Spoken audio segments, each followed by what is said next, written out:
സുകുമാരനും അമ്മയ്ക്കും 1000 നന്ദി. അമ്മ ജീവനോടെ പ്രത്യക്ഷപ്പെട്ട ഈ അൾത്താരയിൽ ഒട്ടും യോഗ്യതയില്ലാതിരുന്നിട്ടും എന്നെ ഇവിടം വരെ കയറ്റി നിർത്തിയതിന് അമ്മയ്ക്ക് 1000 നന്ദി ഞാൻ ആദ്യമായി പറയുന്നു. എൻ്റെ പേര് രമ്യ രവീന്ദ്രൻ. ഞാനൊരു അക്രൈസ്തവയാണ്. എൻ്റെ വീട് ആലപ്പുഴ ജില്ലയിലെ ഹരിപ്പാട് എന്ന സ്ഥലത്താണ്. ബേസിക്കലി ഞാനൊരു നേഴ്സാണ്. 2014 വരെ ഞാൻ സൗദിയിലായിരുന്നു വർക്ക് ചെയ്തിരുന്നത്. അത് 2014 ആയപ്പോൾ ഞാൻ അവിടുന്ന് റിസൈൻ ചെയ്തു പോരുന്നു. എനിക്ക് 3 കുട്ടികളും ഉണ്ടായിരുന്നു. അപ്പോൾ സാമ്പത്തികമായിട്ട് നല്ല ഭദ്രതയൊക്കെ ആയിരുന്നു, ബുദ്ധിമുട്ടൊന്നും ഇല്ലായിരുന്നു. അപ്പോൾ ഞാൻ റിസൈൻ ചെയ്ത് വന്നു.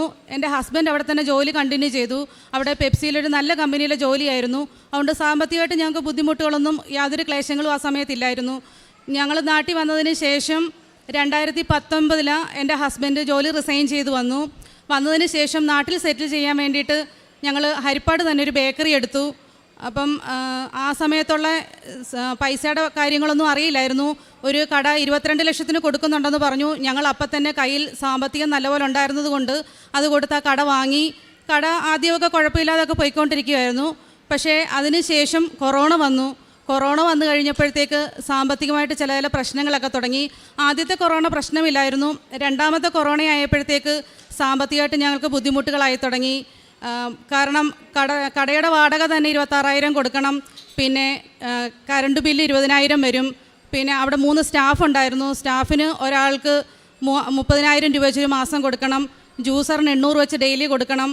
ചായ കടിക്കുന്ന കുട്ടിക്കും 350 വെച്ച് കൊടുക്കണം. അങ്ങനെ നല്ല സാമ്പത്തികമായിട്ട് ഞങ്ങളുടെ കയ്യിൽ നിറങ്ങേണ്ട അവസ്ഥയായി. കടയിൽ വിറ്റുവരവ് കുറഞ്ഞു വന്നു. അപ്പം ഞങ്ങളുടെ കയ്യിൽ ശരിക്കും പൈസ ഉണ്ടായിരുന്നുകൊണ്ട് ഞങ്ങൾ അതിറക്കി അതെല്ലാം പരിഹരിച്ചു പോരുന്നു. കുറേ കഴിഞ്ഞപ്പോൾ കയ്യിലുണ്ടായിരുന്ന പൈസയൊക്കെ തീർന്നു തുടങ്ങി. അപ്പം ചെറുതായിട്ട് ഞങ്ങൾ എൻ്റെ മൂത്ത മോൾക്ക് വേണ്ടിയിട്ട് 30 പവൻ്റെ സ്വർണ്ണം ഞങ്ങൾ ഗൾഫിൽ നിന്ന് കൊണ്ടുവന്ന് സൂക്ഷിച്ചു വെച്ചിട്ടുണ്ടായിരുന്നു. അപ്പം അതെടുത്ത് പണയം വെക്കാൻ തുടങ്ങി. പണയം വെച്ചു. കുറച്ച് കഴിഞ്ഞപ്പോൾ പലിശ അടയ്ക്കാൻ ബുദ്ധിമുട്ടായി. അപ്പോൾ പിന്നെ പലിശ എടുത്ത് തുടങ്ങി. അപ്പോഴത്തേക്ക് കുറച്ച് സാമ്പത്തികമായിട്ട് ഞങ്ങൾ ശരിക്കും ബുദ്ധിമുട്ടായി തുടങ്ങി. അപ്പോഴാണ് ശരിക്കും സമ്പത്തിൻ്റെ വില അന്നേരമാണ് മനസ്സിലാക്കി തുടങ്ങിയത്. അപ്പോൾ എൻ്റെ ഹസ്ബൻഡ് എന്നോട് പറഞ്ഞു, നമുക്കിനി ഇവിടെ നിൽക്കാൻ പറ്റത്തില്ല, കട കൊടുത്ത് നമുക്ക് എവിടെയെങ്കിലും പോകണം. അതുകൊണ്ട് നീ ഒരു നേഴ്സല്ലേ, OET ഒത്തിരി ചാൻസ് ഉണ്ട്, OET ഒന്ന് പഠിക്കും, നമുക്ക് എവിടെയെങ്കിലും എവിടെയെങ്കിലും പോകാമെന്ന് പറഞ്ഞു. അപ്പോൾ ഞാൻ പറഞ്ഞു, ഞാൻ ഓൾറെഡി 8 വർഷമായിട്ട് ഗ്യാപ്പുണ്ട്. ഫീൽഡുമായിട്ടുള്ള എല്ലാ ടച്ചും എനിക്ക് പോയി. എനിക്കിനി ഞാനിനി ഒരിക്കലും ആ ഫീൽഡിലേക്ക് ഇല്ല എന്ന് പറഞ്ഞ് വന്ന ആളാണ്. അതുകൊണ്ട് എനിക്ക് അറിയില്ല എന്ന് പറഞ്ഞു. പക്ഷേ ഹസ്ബൻഡ് എന്നെ പ്രോത്സാഹിപ്പിച്ച് പഠിക്കാനാണ്. അങ്ങനെ ഞാൻ ഇൻസ്റ്റിറ്റ്യൂഷനിൽ പഠിക്കാൻ ചേർന്നു. അപ്പോൾ ചേർന്ന സമയത്തൊക്കെ തന്നെ ഇൻസ്റ്റിറ്റ്യൂഷനിൽ അടയ്ക്കാനുള്ള പൈസയ്ക്കും ഒക്കെ ശരിക്കും ഞങ്ങൾ ബുദ്ധിമുട്ടി. അപ്പം എൻ്റെ കടയിൽ തന്നെ ഉണ്ടായിരുന്ന ജോലി ചെയ്യുന്ന ആ കുട്ടി മിച്ചം വെച്ച് സമ്പാദിച്ച പൈസയിൽ നിന്ന് അതിൽ നിന്ന് തുച്ഛമായ പൈസയായിരുന്നു എനിക്ക് തന്നുകൊണ്ടിരുന്നത്, ഫീസ് അടയ്ക്കാനും ഒക്കെ ആയിട്ട്. അതിൻ്റെ സമ്പാദ്യത്തിൽ നിന്നുള്ള പൈസ ആയിരുന്നു അത് തന്നിരുന്നത്. അത് വെച്ചായിരുന്നു ഞാൻ ആ കോഴ്സിന് ചേർന്നതും പഠിച്ചതും കണ്ടിന്യൂ ചെയ്തതും ഒക്കെ. അങ്ങനെ ആദ്യത്തെ എക്സാം എഴുതി ഞാൻ ഫെയിലായി. അപ്പം ഞാൻ ശരിക്കും എല്ലാവരും പറഞ്ഞു 3 മാസം പഠിച്ചാൽ മതി പാസ്സാകുമെന്ന്. പക്ഷേ എനിക്ക് സംശയമായിരുന്നുകൊണ്ട് ഞാൻ 6 മാസം പഠിച്ചു. 3 മാസം ഓൺലൈൻ പഠിച്ചു, 3 മാസം ഓഫ്ലൈൻ പഠിച്ചു. എന്നിട്ട് പോയി എക്സാം എഴുതി. പക്ഷേ ഞാൻ ഫെയിലായി. അപ്പോഴത്തേക്ക് എൻ്റെ കോൺഫിഡൻസ് എല്ലാം പോയി. പക്ഷേ അപ്പം സാർമാരും എല്ലാവരും പറഞ്ഞു ഒന്നുകൂടെ ട്രൈ ചെയ്യ്. അങ്ങനെ ഞാൻ വീണ്ടും ഓഫ്ലൈൻ പോയി തുടങ്ങി. രണ്ടാമത് ഞാൻ എക്സാം എഴുതി. ഞാൻ എക്സാം എഴുതി. മെയിലും എഴുതിയപ്പോഴും എനിക്ക് പോയി. എപ്പോഴും എനിക്ക് സ്പീക്കിംഗ് ആയിരുന്നു പോയിക്കൊണ്ടിരുന്നത്. കാരണം വെച്ചാൽ എനിക്ക് സംസാരിക്കുമ്പോൾ പെട്ടെന്ന് ടെൻഷൻ കയറി കഴിയുമ്പോൾ പിന്നൊന്നും പറയാൻ കിട്ടില്ലായിരുന്നു. പിന്നെ അപ്പോഴത്തേക്ക് ഞങ്ങളുടെ സാമ്പത്തികം മുഴുവൻ തീർന്നു. എക്സാമിന് ഫീസ് അടയ്ക്കാൻ പൈസ ഇല്ലാണ്ടായി. ശരിക്കും ഞങ്ങൾ ഒരു തകർന്ന ഒരവസ്ഥയായി. സാമ്പത്തികമായിട്ടും തകർന്നു. നമ്മുടെ ബന്ധുക്കളൊക്കെ നമ്മളെ ഒറ്റപ്പെടുത്തി തുടങ്ങി. സഹോദരങ്ങൾ നമ്മളെ മുറിവേൽപ്പിച്ചു തുടങ്ങി. അപ്പം ഞങ്ങൾ ശരിക്കും സാമ്പത്തികമായിട്ടും മാനസികമായിട്ടൊക്കെ ഒത്തിരി തകർന്നായിരുന്നു. അങ്ങനെ ലാസ്റ്റ് ഞാൻ ജൂലൈ 9 എക്സാം എഴുതാൻ പോയി. അപ്പം ആ സമയത്തൊക്കെ ശരിക്കും തകർന്ന ഒരവസ്ഥയായിരുന്നു.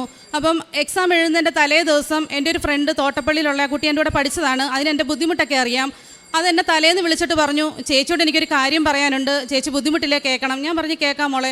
അന്നേരം പറഞ്ഞു, ചേച്ചി ഒരു കാര്യം ചെയ്യ്, നാളെ എക്സാം എഴുതാൻ പോകുന്നതിന് മുമ്പ് ഇവിടെ കൃപാസനം എന്ന് പറഞ്ഞൊരു പള്ളിയുണ്ട്, ചേച്ചിക്ക് ഇനി അങ്ങോട്ട് പോയി പ്രാർത്ഥിക്കാനുള്ള സമയം കിട്ടത്തില്ല. ഒരു ലൈറ്റ് ക്യാൻഡിൽ പ്രയർ റിക്വസ്റ്റ് ഉണ്ട്, ചേച്ചിക്കത് ഞാൻ ഗൂഗിളിൽ അയച്ചു തരാം അതെങ്ങനെയാണ് ചെയ്യേണ്ടതെന്ന്. അത് നോക്കി ചെയ്ത് ഒരു ലൈറ്റ് ക്യാൻഡിൽ പ്രയർ റിക്വസ്റ്റ് ഇട്ട് പ്രാർത്ഥിച്ചിട്ട് എക്സാമിന് പോകാൻ പറഞ്ഞു. അപ്പോൾ എൻ്റെ അവസാനത്തെ കച്ചിത്തിരുമ്പായിരുന്നു അത്. അപ്പം ഞാൻ എനിക്കറിയാവുന്ന സകല അമ്പലങ്ങളിലും എല്ലായിടവും പോയി പ്രാർത്ഥിച്ചിട്ടും നടക്കാത്ത ഒരു കാര്യം അത് പറഞ്ഞപ്പോൾ ഞാൻ പറഞ്ഞു ഓക്കെ ഞാൻ ചെയ്യാമെന്ന് പറഞ്ഞു. ഞാൻ അന്നേരം തന്നെ ലൈറ്റ് ക്യാൻഡിൽ പ്രയർ റിക്വസ്റ്റ് ഇട്ട് പ്രാർത്ഥിച്ചു. അത് കഴിഞ്ഞ് പിറ്റേ ദിവസം ഞാൻ എക്സാമിന് പോയി. പക്ഷേ ഒത്തിരി സ്ട്രെസ് ഉണ്ടായിരുന്നത് കൊണ്ടും ഇത് അവസാന അറ്റംപ്റ്റാണ്, ഇനിയൊരു അറ്റംപ്റ്റിനുള്ള ഒരു സാഹചര്യം കയ്യിലില്ലെന്ന് അറിയാവുന്നത് കൊണ്ടും ടെൻഷൻ കൂടുതലായിരുന്നു. ആദ്യം തന്നെ ലിസണിങ്ങിന് കയറിയപ്പോഴേ എനിക്കൊന്നും കേൾക്കുന്നില്ല. ലിസണിങ് എന്തൊക്കെ ചെയ്തു എന്ന് എനിക്കറിയത്തില്ല. കാരണം വെച്ചാൽ ലിസണിങ് അവർ പറഞ്ഞു പോകുന്നുണ്ടെങ്കിലും എനിക്കത് ഗ്രഹിക്കാനൊന്നും പറ്റുന്നില്ല. ഞാൻ ആ ആൻസറിനൊന്നുമല്ല, ജസ്റ്റ് കാണുന്നതിന് വട്ടമിട്ട് പോകുമായിരുന്നു. റീഡിങ്ങിന് കയറിയപ്പോഴും എനിക്ക് വായിച്ചിട്ട് എനിക്ക് ഒന്നും മനസ്സിലാകുന്നില്ല, മീനിങ് കിട്ടുന്നില്ലായിരുന്നു. അപ്പോഴേ എനിക്ക് മനസ്സിലായി, ഓഹോ പോയി, എൻ്റെ OET ഇവിടെ തീർന്നു, എൻ്റെ ലൈഫ് ഇവിടെ തീർന്നു എന്ന് ഞാൻ ഉറപ്പിച്ചു. അതും ഞാൻ വട്ടമിട്ട് വെച്ചു. റൈറ്റിങ്ങിന് സാറിന് എനിക്ക് 2 പ്രാവശ്യം റൈറ്റിങ്ങിന് നല്ല സ്കോറായിരുന്നു, B സ്കോർ കിട്ടുമായിരുന്നു. പക്ഷേ എനിക്ക് എക്സാമിന് അന്നേരം ഇരുന്നിട്ട് എവിടുന്ന് എഴുതി തുടങ്ങണം, എന്തെഴുതി തുടങ്ങണം എന്നൊന്നും അറിയത്തില്ല. അവസാനം റൈറ്റിങ്ങും ഞാൻ കുളവാക്കി. അപ്പം മനസ്സിലായി, ഓഹോ ഇനി സ്പീക്കിങ്ങിന് ഇരിക്കേണ്ട കാര്യമില്ല, എന്നാലും അറ്റൻഡ് ചെയ്യാതെ പോകാൻ പറ്റത്തില്ലല്ലോ എന്ന് പറഞ്ഞ് ഞാൻ സ്പീക്കിങ്ങിന് കയറി. സ്പീക്കിങ്ങിന് കയറിയപ്പോൾ തന്നെ എൻ്റെ ഇൻ്റർലോക്യൂട്ടർ, എനിക്കറിയില്ല, പുള്ളിയാണ് മുഴുവൻ സംസാരിച്ചത്. കാരണം വെച്ചാൽ ഞാൻ വിക്കി നിൽക്കുകയാണ്, എനിക്ക് പറയാൻ പറ്റുന്നില്ല. അപ്പോൾ പുള്ളി എൻ്റെ ഗ്യാപ്പെല്ലാം ഫില്ല് ചെയ്ത് മുഴുവൻ പുള്ളി തന്നെ സംസാരിച്ചു. ചുരുക്കി പറഞ്ഞാൽ സ്പീക്കിങ് ഞാൻ മിണ്ടാതിരുന്നു, പുള്ളിയായിരുന്നു മുഴുവൻ സംസാരിച്ച. ടാസ്ക് എല്ലാം പുള്ളി കംപ്ലീറ്റ് ചെയ്തു. അപ്പം തന്നെ ഞാൻ അവിടെ ഇരുന്ന് കരഞ്ഞു, പുള്ളിയുടെ മുമ്പിലിരുന്ന് കരഞ്ഞിട്ട് പറഞ്ഞു, ഇതെൻ്റെ ലാസ്റ്റ് അറ്റംപ്റ്റാണ്, ഇനി എനിക്ക് OET എഴുതാൻ യോഗമില്ല, ഞാൻ പാസ്സാകത്തില്ല അല്ലേ. കാരണം വെച്ചാൽ ടൈമിന് മുമ്പ് തന്നെ പുള്ളി പറഞ്ഞു തീർത്തു, പ്രത്യേകിച്ചൊന്നും പറയാനില്ല. 4 മിനിറ്റ് ആകുന്നതിന് മുമ്പേ ടാസ്ക് 2ഉം കംപ്ലീറ്റ് ആയി. ഞാൻ അവിടുന്ന് കരഞ്ഞുകൊണ്ടിറങ്ങി, ഹോളിൻ്റെ പുറത്ത് വന്ന് നിന്നിട്ട് ഞാൻ പൊട്ടിക്കരഞ്ഞു. അപ്പോൾ എല്ലാവരും എന്നെ ആശ്വസിപ്പിച്ചു, പോട്ടെ കുഴപ്പമില്ല എന്ന്. പക്ഷേ എനിക്കറിയാമായിരുന്നു എൻ്റെ സാഹചര്യം, ഇതുകൂടെ കിട്ടിയില്ലെങ്കിൽ എല്ലാം തീർന്നു എന്നും. ഞാൻ ആ കൊല്ലത്തുനിന്ന് എൻ്റെ വീട് വരെ ഞാൻ ഫുൾ ടൈം കരച്ചിലായിരുന്നു. വീട്ടിൽ വന്നിട്ടും എനിക്ക് ഭക്ഷണം കഴിക്കാനൊന്നും വയ്യ, കരഞ്ഞു തളർന്നു. എൻ്റെ ഫ്രണ്ടിനെ വിളിച്ചപ്പം പറഞ്ഞു, ഒരു കാര്യം ചേച്ചിക്ക് പറ്റുവാണെങ്കിൽ കൃപാസനം വരെ ഒന്ന് ചെല്ല്, അവിടെ ചെന്ന് അച്ഛൻ ഒന്ന് തലയിൽ കൈതൊട്ട് പ്രാർത്ഥിച്ചാൽ ചേച്ചി ജയിക്കുമെന്ന് പറഞ്ഞു. അപ്പോൾ ഞാൻ ഹസ്ബൻഡിനോട് പറഞ്ഞു, എൻ്റെ ഹസ്ബൻഡ് അങ്ങനെ പ്രത്യേകിച്ച് ഒരു മതത്തിലും വിശ്വാസമുള്ള പുള്ളിയല്ലായിരുന്നു. ഞങ്ങളുടെ കൂടെ അമ്പലത്തിൽ വന്നാൽ പോലും പുള്ളി പുറത്ത് നിന്നിട്ട് നിങ്ങൾ പോയിട്ട് വരുമെന്നേ പറയത്തുള്ളൂ, ഒരിക്കലും അമ്പലത്തിനകത്ത് കയറില്ലായിരുന്നു. അപ്പോൾ എനിക്കറിയാം പുള്ളി എൻ്റെ കൂടെ വരുത്തില്ല. പിന്നെ എൻ്റെ കരച്ചിൽ കണ്ടപ്പോൾ പുള്ളി പറഞ്ഞു, ഓക്കെ ഞാൻ വരാം, എൻ്റെ കൂടെ വന്നു. അപ്പം ഞാൻ കരുതി പുള്ളി റോഡ് നിൽക്കും എന്നോട്. അപ്പം ഞങ്ങൾക്ക് വരുമ്പോൾ അറിയില്ലായിരുന്നു ഇത്രയും ദൂരം. ഞങ്ങൾ സ്കൂട്ടറിൽ വന്ന് തോട്ടപ്പള്ളിയിലായിരിക്കുമെന്ന് കരുതി. അവിടെ വന്ന് ഫ്രണ്ടിനെ വിളിച്ചപ്പോൾ പറഞ്ഞു, അവിടെ അല്ല, ചേർത്തല വരെ പോകണമെന്ന്. അപ്പം പറഞ്ഞു, നിങ്ങൾ തിരിച്ചു പോയിട്ട് ഒരു ദിവസം വരാം. ഞാൻ പറഞ്ഞു, പറ്റില്ല, ഇറങ്ങിയതല്ലേ, ഇവിടം വരെ വന്നിട്ടേ പോകുന്നുള്ളൂ. ഇവിടെ വന്നു, ഹസ്ബൻഡ് എൻ്റെ കൂടെ അകത്ത് വന്നു. അപ്പോൾ ഇവിടെ നിറയെ ആൾക്കാരെ കണ്ടു. അപ്പോൾ എന്ത് ചെയ്യണമെന്ന് അറിയത്തില്ല. ഞാനിവിടെ കൗണ്ടറിൻ്റെ ഫ്രണ്ടിൽ വന്ന് നിന്ന് കരയാണ്. അപ്പോൾ അവിടെ ഇരിക്കുന്ന ചേച്ചിമാരെന്നെ ആശ്വസിപ്പിച്ചു, മാതാവിൻ്റെ അടുക്ക പോയി സാധിക്കും എല്ലാം എന്ന് പറഞ്ഞു. അപ്പം ഞാൻ കരയുന്ന കണ്ടിട്ട് അച്ഛൻ വന്നിട്ട് ചോദിച്ചു, എന്ത് സംഭവിച്ചത്? ഞാൻ പറഞ്ഞു, എനിക്ക് ഇതേപോലാണ്, ഈ എക്സാം ഞാൻ പാസ്സായില്ലെങ്കിൽ എനിക്ക് ആത്മഹത്യയല്ലാതെ വേറൊരു മാർഗ്ഗമില്ല, എല്ലാം തകർന്ന അവസ്ഥയിലാണ് ഞാൻ നിൽക്കുന്നത്. അപ്പോൾ അച്ഛൻ എന്നോട് പറഞ്ഞു, വിഷമിക്കേണ്ട, മാതാവിൻ്റെ അടുക്ക ചെന്ന് അവിടെ പോയിരുന്ന് കരഞ്ഞ് പ്രാർത്ഥിക്ക്. അത് കഴിഞ്ഞ് വന്ന് ഉടമ്പടി എടുക്കാൻ പറഞ്ഞു. അത് കഴിഞ്ഞ് 2 ദിവസം കഴിഞ്ഞ് വീണ്ടും ഞങ്ങളിവിടെ വന്നു, ഹസ്ബൻഡിൻ്റെ കൂടെ വന്നു. ഞങ്ങളിവിടെ വന്ന് ഉടമ്പടി എടുത്തുകൊണ്ടിരുന്നപ്പോൾ ഇവിടെ സാക്ഷ്യം പറഞ്ഞിരുന്നത് ഒരു കുട്ടി OET പാസ്സായ കാര്യമായിരുന്നു. OET അതത്ര കഷ്ടപ്പെട്ട് പഠിച്ചിട്ടും 6ാമത്തെ വട്ടം ഇവിടെ ഉടമ്പടി എടുത്തപ്പോഴാണ് അത് പാസ്സായെന്ന് പറഞ്ഞു. അത് കേട്ടപ്പോൾ എനിക്കൊരു ആശ്വാസമായി. ഞാൻ ഇതുവഴി മാതാവിൻ്റെ രൂപം കൊണ്ട് വരുന്നുണ്ടെങ്കിലും എൻ്റെ ശ്രദ്ധ മുഴുക്കെ ഇവിടെയായിരുന്നു, ആ കുട്ടി എന്താ പറയുന്നതെന്ന്, അതെങ്ങനെ പാസ്സായി എന്നായിരുന്നു ഞാൻ ശ്രദ്ധിച്ചത് മുഴുക്കെ. എന്നിട്ട് ഞാനിവിടെ വന്നെല്ലാം പ്രാർത്ഥിച്ചു. അത് കഴിഞ്ഞ് വീട്ടിൽ പോയി. അപ്പം പിറ്റേന്ന് മുതൽ ഞങ്ങൾ സാക്ഷ്യം നല്ലപോലെ കേൾക്കുമായിരുന്നു. ഞാൻ രാവിലെ കിച്ചണിൽ കയറുമ്പോൾ ഒരു 5:30 ആകുമ്പോൾ കയറും, ഒരു 7 മണി വരെ ഞാൻ ഫുൾ ടൈം ഞാൻ സാക്ഷ്യം കേൾക്കുമായിരുന്നു. സാക്ഷ്യം കേൾക്കുമ്പോഴാണ് എനിക്ക് ഇവിടെ എന്തൊക്കെയാണ് നടക്കുന്നതെന്നും എന്താണ് ഇവിടെ സംഭവിക്കുന്നതെന്നൊക്കെ മനസ്സിലായത്. അപ്പം അങ്ങനെ സാക്ഷ്യം കേട്ട് പ്രാർത്ഥിച്ച് വൈകുന്നേരവും പ്രാർത്ഥിക്കുമായിരുന്നു. അങ്ങനെ പ്രാർത്ഥിച്ചു. എൻ്റെ 14ാമത്തെ ദിവസമാണ് എനിക്ക് റിസൾട്ട് വരുന്നത്. 28-ാം തീയതി എനിക്ക് റിസൾട്ട് വരുവാണ്.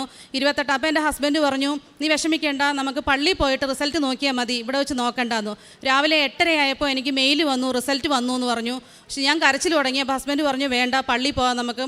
ഞങ്ങൾ അന്നേരം തന്നെ ഒരുങ്ങി ഇവിടെ വന്നു. ചൊവ്വാഴ്ചയായിരുന്നു, പക്ഷെ ഇവിടെ ധ്യാനമില്ലായിരുന്നു, കൊന്ത ചൊല്ലുന്ന ജപമാല സമർപ്പണമായിരുന്നു. അപ്പോൾ ഞങ്ങൾ ആ ജപമാലയ്ക്ക് കൂടി. എനിക്ക് ഇവിടെ വന്നിട്ടും ഇവിടെ ഇരുന്നിട്ടും എനിക്ക് റിസൾട്ട് തുറന്ന് നോക്കാൻ പേടിയായിരുന്നു.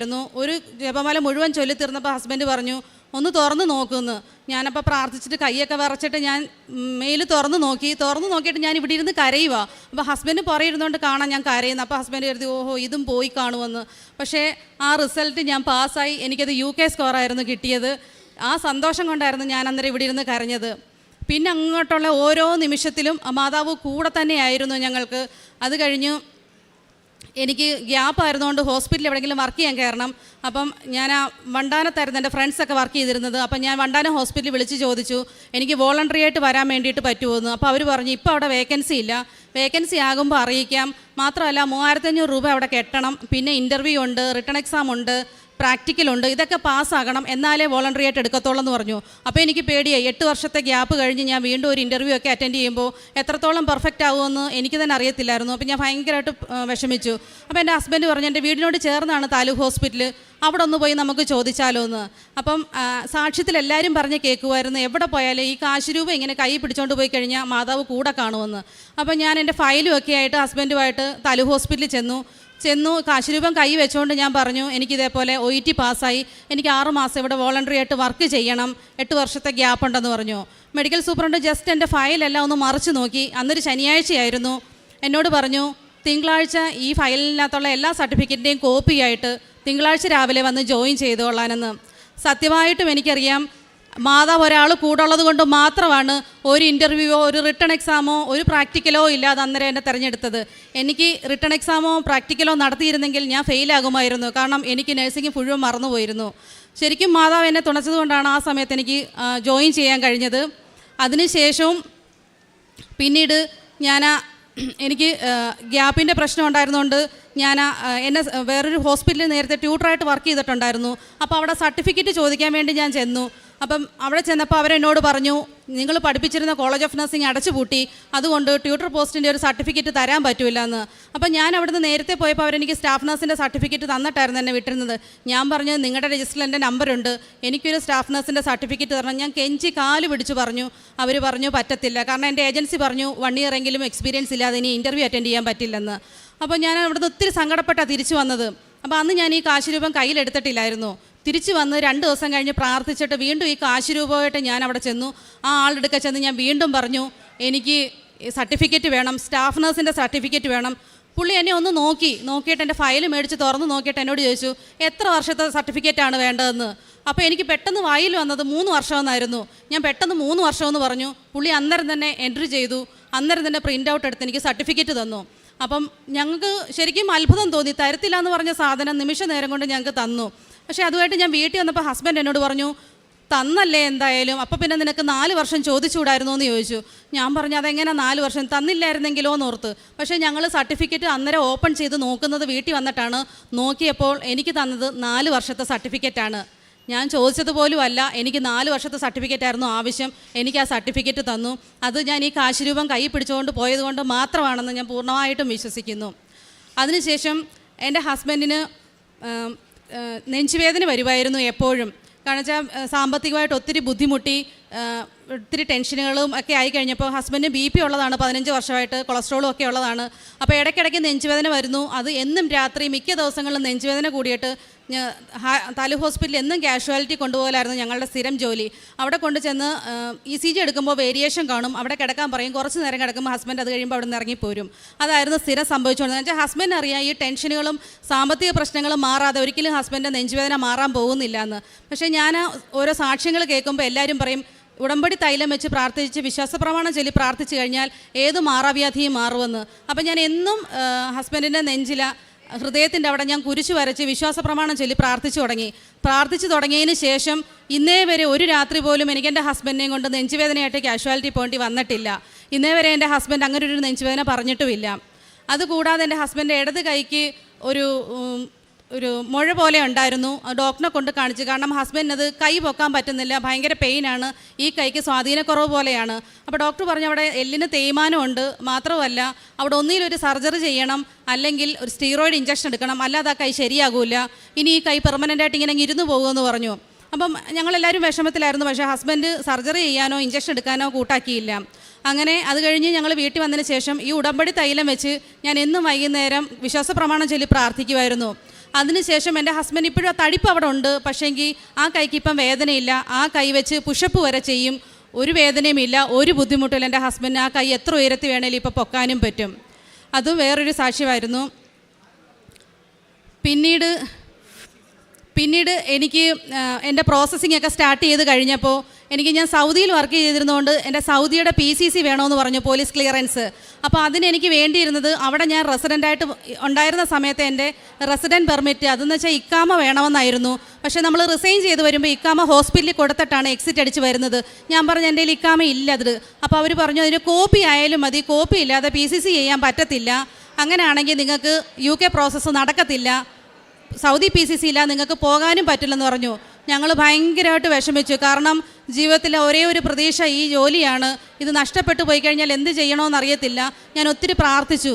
അന്നൊരു ദിവസം ഞാനൊരു സാക്ഷ്യം കേട്ടു. അത് എഡ്യൂക്കേഷനിൽ PhD എടുത്ത ഒരു അങ്കിൾ ഇവിടെ സാക്ഷ്യം പറഞ്ഞതാണ്. ആ അങ്കിള് ഡോക്ടറേറ്റ് ഉണ്ടായിരുന്നു. അപ്പോൾ ഗവൺമെൻറ്റിൽ എന്തോ ഒരു ജോലി കിട്ടണം. അതിന് വേണ്ടിയിട്ട് ഫുൾ സർട്ടിഫിക്കറ്റ് SSLC മുതലുള്ളത് സബ്മിറ്റ് ചെയ്യണമെന്ന് പറഞ്ഞു ഗവൺമെൻറ്റിൽ. അപ്പോൾ അങ്കിളിൻ്റെ എല്ലാ സർട്ടിഫിക്കറ്റും കിട്ടി, പ്രീ ഡിഗ്രി മാത്രം കാണുന്നില്ല. അപ്പം അങ്കിളിന് ഭയങ്കര സങ്കടമായി. അന്നേരം സന്ധ്യാപ്രാർത്ഥനയ്ക്ക് തിരികെത്തിച്ച് പ്രാർത്ഥിച്ചപ്പോൾ ഈ സർട്ടിഫിക്കറ്റ് കാണിച്ചു തരണേന്ന് മാതാവിനോട് പറഞ്ഞ് പ്രാർത്ഥിച്ചു. പുള്ളി പ്രാർത്ഥിച്ചുകൊണ്ടിരുന്നപ്പോൾ മാതാവ് കാണിച്ചു കൊടുത്തു, ആ അങ്കിളിൻ്റെ ഡ്രോയറിനകത്ത് ഒരു ഡയറി ഇരിപ്പുണ്ടെന്നും ഡയറിക്കകത്ത് സർട്ടിഫിക്കറ്റ് ഉണ്ടെന്നും കാണിച്ചു കൊടുത്തു. അങ്കിൾ അന്നേരം തന്നെ ഓടിപ്പോയി നോക്കിയപ്പം അവിടെ ഒരു ഡയറി ഉണ്ടായിരുന്നു, ഡയറിക്കകത്ത് ആ സർട്ടിഫിക്കറ്റും ഉണ്ടായിരുന്നു. അത് കേട്ടപ്പോൾ എനിക്ക് ഭയങ്കര വിശ്വാസമായി. അപ്പോൾ എനിക്ക് മനസ്സിലായി, ഞാൻ ഒരിക്കൽ പോലും ഒരു കോപ്പി എടുത്ത് വെച്ചിട്ടില്ല എൻ്റെ ഇക്കാമയ്ക്ക്. എനിക്കത് ഉറപ്പുള്ള കാര്യമാണ്, എൻ്റെ കയ്യിൽ അങ്ങനെ ഒരു സാധനമില്ല. പക്ഷേ എനിക്കൊരു വിശ്വാസം വന്നു, എൻ്റെ മാതാവ് അത് എനിക്ക് എവിടുന്നെങ്കിലും ഉണ്ടാക്കി തരുമെന്ന്. ഞാനും തിരികെത്തിച്ച് വെച്ച് പ്രാർത്ഥിച്ചു, സന്ധ്യയ്ക്ക് പ്രാർത്ഥിച്ചു. എന്നിട്ട് ഹസ്ബൻഡിനോട് പറഞ്ഞു, നമുക്ക് തപ്പി നോക്കാം, എവിടെയെങ്കിലും കാണും. അപ്പോൾ എൻ്റെ ഹസ്ബൻഡ് ഭയങ്കര വിശ്വാസമാണ് ഇപ്പം മാതാവിനെ. എന്ത് പറഞ്ഞാലും മാതാവ് സാധിച്ചു തരുമെന്ന് പറഞ്ഞ് ഞാനൊരു സംശയം പറഞ്ഞാലും ഹസ്ബൻഡ് പറയും മാതാവ് സാധിച്ചു തരുമെന്ന്. അപ്പോൾ എൻ്റെ ഹസ്ബൻഡ് പഴയ പെട്ടിയെല്ലാം തുറന്നു നോക്കിയ സമയത്ത് എൻ്റെ മൂത്ത മകൾ ഇപ്പോൾ 10ലാണ് പഠിക്കുന്നത്. അന്ന് എൻ്റെ മകൾ സൗദിയിൽ വെച്ച് LKG സ്കൂളിൽ അഡ്മിഷൻ മേടിക്കാൻ പോയ സമയത്ത് ഒരു ഫയൽ ഉണ്ടായിരുന്നു. ആ ഫയലിനകത്ത് അച്ഛൻ്റെ അമ്മയുടെയും ഇക്കാമ്മയുടെ കോപ്പി ഉണ്ടായിരുന്നു. അത് ഞങ്ങൾക്ക് ആർക്കും അറിയത്തില്ല അങ്ങനെ ഒരു ഫയലും ആ കോപ്പിയും. പക്ഷേ ആ ഫയൽ തുറന്നു നോക്കി, എൻ്റെ മകൾക്ക് 15 വയസ്സുണ്ട് ഇപ്പോഴും. പക്ഷേ ആ സർട്ടിഫിക്കറ്റിന് ഒരു കേട് സംഭവിച്ചിട്ടില്ല, ഒരു പ്രശ്നവുമില്ല. നല്ല ക്ലിയർ ആയിട്ടുള്ള ഇക്കാമ്മയുടെ കോപ്പി എനിക്ക് ആ ഫയലിനകത്തുനിന്ന് കിട്ടി. അതെനിക്ക് എൻ്റെ മാതാവ് കാണിച്ചു തന്നതായിരുന്നു, അതവിടെ ഉണ്ടെന്നുള്ള കാര്യം. അതേപോലെ അതിനുശേഷം എനിക്ക് കഴിഞ്ഞ ആഴ്ച ഇൻ്റർവ്യൂ ഉണ്ടായിരുന്നു UK ഹോസ്പിറ്റലിൽ നിന്ന്. അപ്പം ഞാൻ ആദ്യമേ പറഞ്ഞല്ലോ, എനിക്ക് സ്പീക്കിംഗ് ഭയങ്കര ബുദ്ധിമുട്ടാണ്. ടെൻഷൻ കയറിക്കഴിഞ്ഞാൽ എനിക്കൊന്നും സംസാരിക്കാൻ പറ്റില്ല. എനിക്ക് തന്നെ കാണാൻ പറ്റും എൻ്റെ തലയിലൊരു വെള്ള പുക മാത്രം, ഒന്നും ഓർമ്മ വരില്ല. അപ്പം എൻ്റെ ഏജൻസിയിലുള്ളവർ എന്നെ ഒത്തിരി പഠിപ്പിച്ചു തന്നു ഇങ്ങനെയൊക്കെ പറയണമെന്ന്. പക്ഷേ എനിക്കറിയാം സമയം വരുമ്പോൾ ടെൻഷൻ കയറുമ്പോൾ ഞാൻ ഒന്നും പറയത്തില്ലെന്ന്. അപ്പം ഞാൻ തലേ ദിവസം ഞാൻ ഇവിടെ വന്നു, ജോസഫ് അച്ഛനെ കണ്ട് ബഹുമാനപ്പെട്ട അച്ഛൻ എൻ്റെ തലയിൽ കൈവച്ച് പ്രാർത്ഥിച്ചു. അന്നേരം ഞാൻ പറഞ്ഞു, അച്ഛാ എനിക്ക് ഇൻ്റർവ്യൂ ആണ്, എനിക്ക് സംസാരിക്കാൻ ബുദ്ധിമുട്ടാണ്, വിറച്ച് കഴിഞ്ഞാൽ ഞാനൊന്നും പറയത്തില്ല, ഞാൻ ഇൻ്റർവ്യൂ ഫെയിൽ ആകരുതെന്ന് പറഞ്ഞു. അച്ഛൻ എനിക്കൊരു കാശ് രൂപം തന്നിട്ട് പറഞ്ഞു, ഇത് കയ്യിൽ വെച്ചുകൊണ്ട് നീ ഇൻ്റർവ്യൂവിന് കയറിക്കോളാൻ പറഞ്ഞു. അത് വിശ്വസിച്ച് ഞാൻ വന്നു. പിറ്റേ ദിവസം ഇൻ്റർവ്യൂവിൻ്റെ സമയമായി. എൻ്റെ മക്കളും ഹസ്ബൻഡും എല്ലാം മുട്ടുകുത്തി പ്രാർത്ഥിക്കുകയാണ്, എല്ലാവരും കൊന്ത വെച്ച് പ്രാർത്ഥിച്ചു. ഞാൻ അകത്ത് കയറി. അതിനു മുമ്പ് ഉടമ്പടി തൈലം വെച്ച് ഞാൻ കുരിശ് വരച്ചു, കാശ് രൂപം എൻ്റെ കയ്യിൽ വെച്ചു. ഇവിടുന്ന് മേടിച്ച മാതാവിൻ്റെ രൂപം എൻ്റെ ലാപ്ടോപ്പിൻ്റെ ഫ്രണ്ടിൽ ഞാൻ വെച്ചു. എന്നിട്ട് ഞാൻ കുറച്ച് തേൻ ഞാൻ വിശ്വാസപ്രമാണം ചൊല്ലി ഞാൻ കുടിച്ചു. അത് കഴിച്ചു കഴിഞ്ഞിട്ടാണ് ഞാൻ ഇൻ്റർവ്യൂവിന് കയറിയത്. ഇൻ്റർവ്യൂവിന് കയറി ഇരുന്ന് കഴിഞ്ഞപ്പോൾ എനിക്ക് ശരിക്കും പറഞ്ഞാൽ എൻ്റെ രണ്ടാമത്തെ ഇൻ്റർവ്യൂവിന് പറഞ്ഞ ഒന്നുപോലും മനസ്സിലാകുന്നില്ല. അവർ പറയുന്നത് എനിക്കൊന്നും ക്ലിയർ ആകുന്ന പോലുമില്ല. പക്ഷേ എനിക്കറിയില്ല, ഞാൻ എൻ്റെ ലൈഫിൽ എനിക്കിപ്പോൾ 40 വയസ്സുണ്ട്. എൻ്റെ ഈ 40ാമത്തെ വയസ്സിനിടയ്ക്ക് ഞാൻ ഇത്ര ഫ്ലുവൻ്റായിട്ട് ഇംഗ്ലീഷ് പറഞ്ഞിട്ടില്ല. ഇത്ര നല്ലപോലെ ഫ്ലുവൻ്റായിട്ട് നിർത്താതെ ഒരു ടെൻഷനും ഇല്ലാതെ ഞാൻ എൻ്റെ ജീവിതത്തിൽ ആദ്യമായിട്ടാണ് ഞാൻ ഇംഗ്ലീഷിൽ അത്രയും സംസാരിച്ചത്. അരമണിക്കൂർ ഇൻ്റർവ്യൂ ഉണ്ടായിരുന്നു. അരമണിക്കൂറത്തെ ഇൻ്റർവ്യൂ കഴിഞ്ഞപ്പോൾ അവരെന്നോട് ഗ്രേറ്റ് എന്ന് പറഞ്ഞു. എനിക്കറിയില്ല ഞാൻ അവിടെ എന്താ പറഞ്ഞത്, എന്താണ് സംഭവിച്ചത് എന്നൊന്നും എനിക്കറിയത്തില്ല. പക്ഷേ അത് കഴിഞ്ഞപ്പോൾ അവരെന്നോട് ഗ്രേറ്റ് എന്നാണ് പറഞ്ഞത്. അവരെന്നോട് ചോദിച്ചു, എന്നത്തേക്ക് നിനക്ക് വരാൻ പറ്റും ഹോസ്പിറ്റലിലേക്കെന്നാണ് എന്നോട് ചോദിച്ച ചോദ്യം. ശരിക്കും എൻ്റെ മാതാവ് എൻ്റെ ചുറ്റും ഉണ്ടായിരുന്നു. ആ സമയത്ത് എൻ്റെ മാതാവ് എൻ്റെ നാവിലും എൻ്റെ മനസ്സിലും എൻ്റെ ഹൃദയത്തിലും എൻ്റെ ബുദ്ധിയിലും എല്ലായിടവും എൻ്റെ മാതാവ് തെളിഞ്ഞു നിന്നതുകൊണ്ടാണ് ആ ഇൻ്റർവ്യൂ എനിക്ക് അത്രയ്ക്ക് വൃത്തിക്ക് പറയാൻ പറ്റിയത്. അന്ന് രാത്രി 12 മണിക്ക് മുമ്പ് തന്നെ എനിക്ക് ഓഫർ ലെറ്ററും വന്നു ഹോസ്പിറ്റലിൽ ജോയിൻ ചെയ്യാൻ വേണ്ടിയിട്ടുള്ളത്. പിന്നെ എനിക്ക് വേറെ ഒരു സാക്ഷ്യം കൂടി പറയാനുള്ളത്, അത് ഇപ്പോഴെങ്ങും ഉള്ളതല്ല, 2011 നടന്നതാണ്. അന്ന് ഞാൻ ഉടമ്പടി എടുക്കുന്നതിനൊക്കെ മുമ്പ് അന്ന് നടന്നതാണ്. അന്ന് എനിക്ക് ഈ പള്ളിയെക്കുറിച്ചോ കൃപാസനത്തിനെക്കുറിച്ചോ പ്രത്യേകിച്ച് അറിവൊന്നും ഉണ്ടായിരുന്നില്ല. ഞാൻ സൗദിയിൽ വർക്ക് ചെയ്തിരുന്ന സമയത്ത് 7 മാസമായപ്പോൾ എൻ്റെ മകളെ ഞാൻ ഗർഭിണിയായിരുന്നു, രണ്ടാമത്തെ മകളെ 7 മാസമായിട്ടേ ഉള്ളായിരുന്നു. അപ്പം അന്നൊരു ദിവസം എൻ്റെ ഒരു പേഷ്യൻ്റ് ഭയങ്കര സിക്കായിരുന്നു. അപ്പോൾ ആ പേഷ്യൻ്റിനെ ഇപ്പം കൊണ്ട് ഞാൻ ട്രോളി പുഷ് ചെയ്യുകയും പേഷ്യൻറ്റിനെ കൊണ്ട് MRIക്ക് പോവുകയും അങ്ങനെ ഒത്തിരി കാര്യങ്ങൾ ചെയ്ത് കഴിഞ്ഞപ്പോൾ ഞാൻ ഒത്തിരി സിക്കായിപ്പോയി. അപ്പം എൻ്റെ പേഷ്യൻ്റ് സിക്കായി, പേഷ്യൻറ്റിനെ ഞാൻ സർജറിക്ക് ട്രാൻസ്ഫർ ചെയ്ത് കഴിഞ്ഞപ്പോൾ എനിക്ക് വയ്യാതായി. അപ്പം ഞാൻ എൻ്റെ വാർഡിൽ പറഞ്ഞപ്പോൾ എന്നോട് ഡ്യൂട്ടിയിൽ നിന്ന് ലീവ് എടുത്തോളാൻ പറഞ്ഞു. ഞാനങ്ങനെ കാഷ്വാലിറ്റി ലീവ് എടുക്കാൻ ചെന്നു. അപ്പോൾ സാധാരണ സ്റ്റാഫ് ചെല്ലുമ്പം അവർ ലീവ് എഴുതി തന്നു വിടും. അന്നൊരു മലയാളി സ്റ്റാഫായിരുന്നു കാഷ്വാലിറ്റിയിൽ. അപ്പോൾ എന്നോട് പറഞ്ഞു, സിസ്റ്റർ ഇവിടം വരെ വന്നതല്ലേ, കുഞ്ഞിൻ്റെ ഹാർട്ട് റേറ്റ് നോക്കിയിട്ട് പോകാമെന്ന് പറഞ്ഞു. എന്നെ കയറ്റി കിടത്തി ഹാർട്ട് റേറ്റ് നോക്കിയപ്പോൾ എൻ്റെ കുഞ്ഞിൻ്റെ ഹാർട്ട് റേറ്റ് കുറഞ്ഞുകൊണ്ടിരിക്കുകയാണ്, എത്രയും പെട്ടെന്ന് എമർജൻസി സർജറി വേണമെന്ന് പറഞ്ഞു.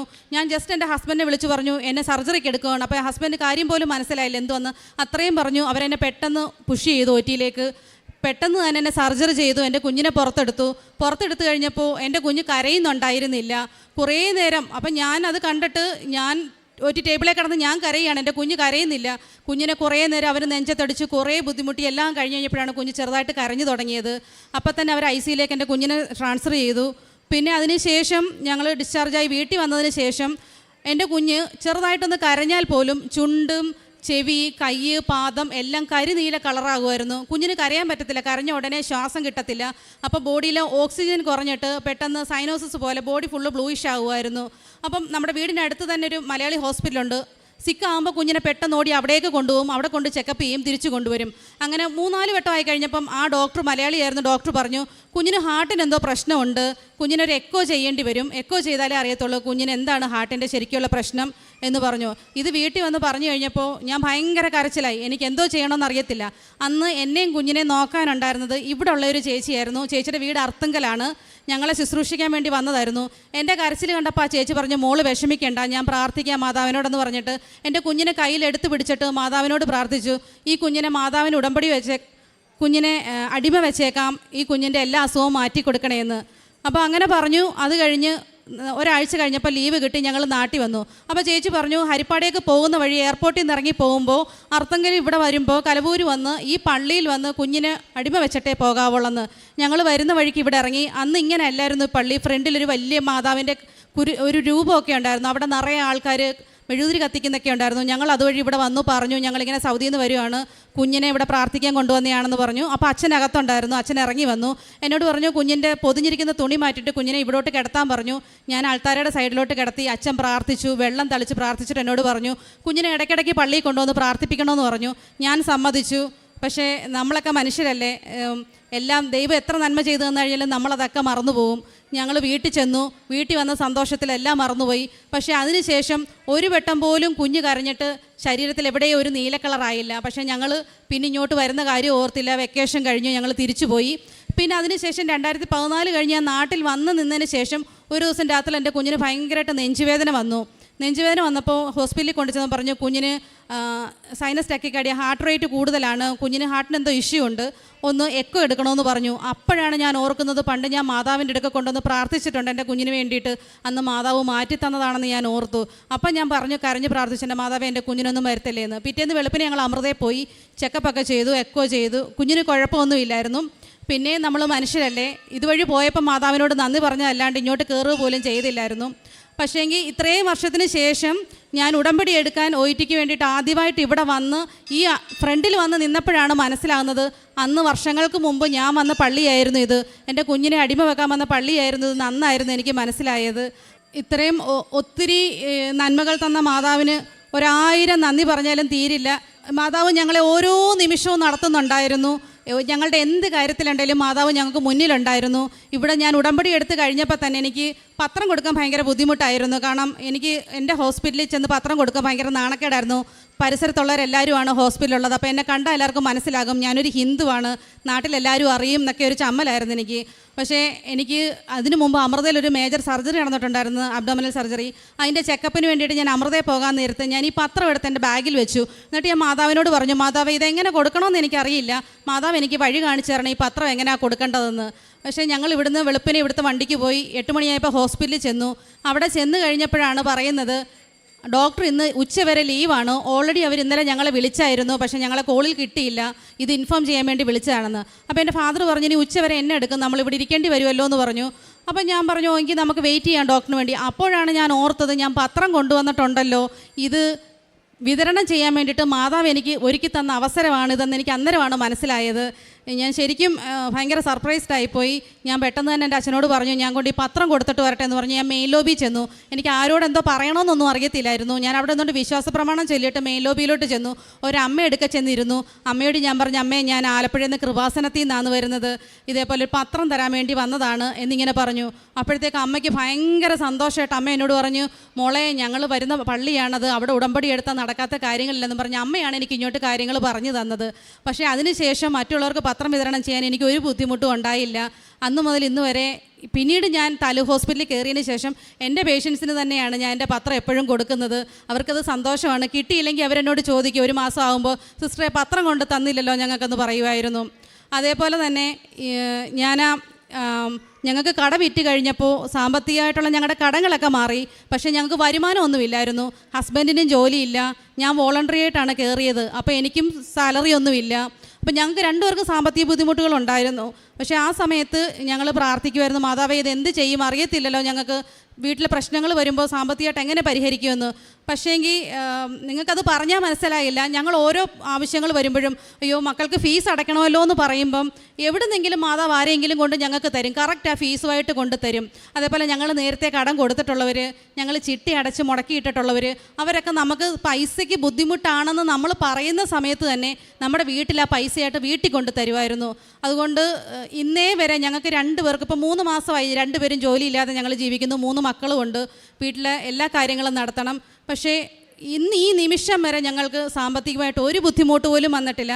പൈസയ്ക്ക് എന്താവശ്യം ഉണ്ടെങ്കിലും മനസ്സിൽ ചിന്തിച്ചാൽ മതി, മാതാവ് അത് നടത്തി തരുമായിരുന്നു. ഇപ്പം എന്നെക്കാട്ടി വിശ്വാസം എൻ്റെ ഹസ്ബൻഡാണ്. മാതാവിനെക്കുറിച്ച് സാക്ഷ്യം പറഞ്ഞത് എൻ്റെ ഹസ്ബൻഡാണ് എല്ലാവരോടും പറഞ്ഞിട്ട് വഴി പറഞ്ഞു കൊടുക്ക്, അവിടുത്തെ കാര്യങ്ങൾ ഡീറ്റെയിൽഡായിട്ട് പറഞ്ഞു കൊടുക്കുമെന്നും പറഞ്ഞ് എന്നെ വിളിക്കുന്നത്. ഇത്രയും നല്ല കാര്യങ്ങൾ തന്ന് ഞങ്ങളെ ഈ നിമിഷം വരെ നടത്തിയ മാതാവിനെ ഓർത്ത് 1000 നന്ദി പറയുന്നു. തിരുക്കുമാരനും 1000 നന്ദി പറയുന്നു.